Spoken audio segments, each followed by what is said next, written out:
How's everybody doing today? Today, I just want to deal with a topic that a lot of us hear on the news all the time, and that's government spending. What my brother and me like to argue about, we call who has all the potatoes. So, just to give you a brief overview of the topic, I would like to start with ancient Rome. Uh, Back then, the only way that a government or an economy could expand was by increasing your gold supply. And typically, most often, that happened through conquest. And that was the case with the Roman Empire. And at one point, the Roman Empire had 300,000 of its 1 million inhabitants on the government dole, basically getting government assistance in this form of bread. And a lot of people say circuses. The government put on all these plays and great festivals to keep the people entertained and their minds off of unemployment. After that, the government, once they couldn't expand anymore by force, by taking over new territories, they were forced to basically increase the taxes on the people. And the people didn't really enjoy this, so they began to chip little pieces off the coins.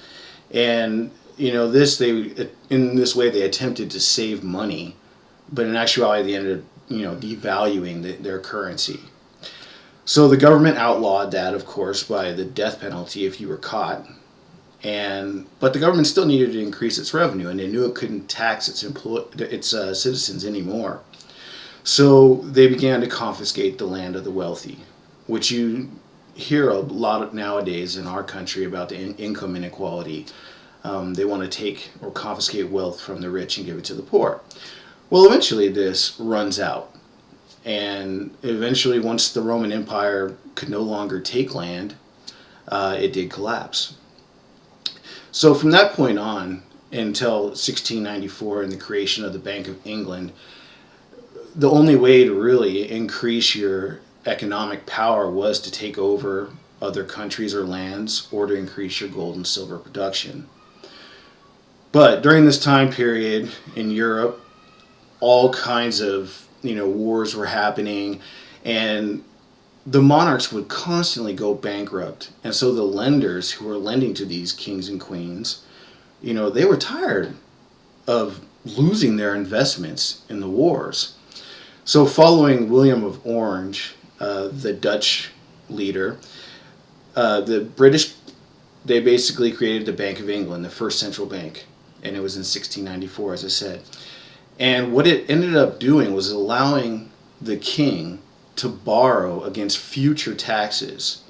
So it didn't have to pay back the entire amount of the war effort at one time. And the bank, in order to basically keep these loans going, would issue these banknotes or currency to people, which they could come back and redeem for gold from the bank. And so this greatly expanded the economic power of England to where it became, the empire where the sun never sets. Because they could go and people basically accepted these paper currencies, as payment for their goods. So this is basically how the United States system works as well. Now, the discrepancy or the problem is with the amount of paper currency production or the increase in currency. If you have too much and you have wild government spending like we do now, eventually you do run into hyperinflation, which means that the prices of goods are going to skyrocket. And along with the increase in the minimum wage across the country, that also increases the price of products or inflation. Now, the other side to that is if you don't have enough, your economy is not going to expand at the proper rate. So the problem is you need to find that perfect balance of how much money you need to create to keep the economy going. And this is where the Fed comes in, the Federal Reserve Bank. And there are a lot of problems with this institution, but the idea behind it is fundamentally sound. But there is one problem. In order for this system to work, it basically creates more currency through lower interest rates to expand the economy. And once the economy starts to grow, though, basically we're supposed to reduce the currency supply. And a lot of times we don't do that. We just keep letting it go at 0% interest rates and keep printing money, printing money, printing money. And then you end up having these huge collapses. Now, as far as the people who want to go to the gold standard, and where the argument of who has all the potatoes comes into play, if you have a set of, let's say, 1,000 potatoes, as me and my brother argued, and that's all there is, and potatoes represents gold. There's only a certain amount of gold. Basically, if the population goes from 1 million to 10 million, but yet you still only have those 1,000 potatoes, basically each person gets just a little bit less. And you'll face deflation in the prices because you'll have to have just smaller and smaller portions of those potatoes to pay for the goods. And basically the profit will be siphoned off to the wealthiest people, and so theirs will just continue to grow. Their portion of the potatoes will continue to increase. But the other people who aren't making any profit, their portion will continue to decrease. So if that makes sense to you, that you need to have more potatoes for more people.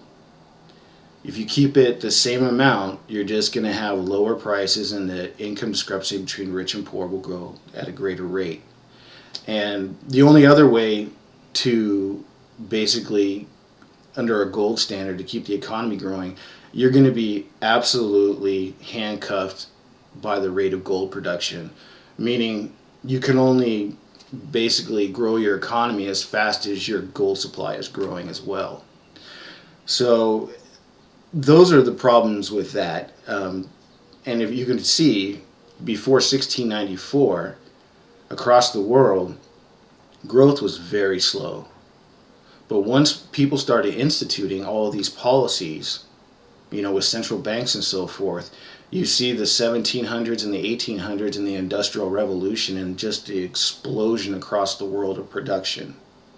So I hope this was easy to understand, and I hope you enjoyed the video. And most of these videos will not be this deep. Thank you for your time.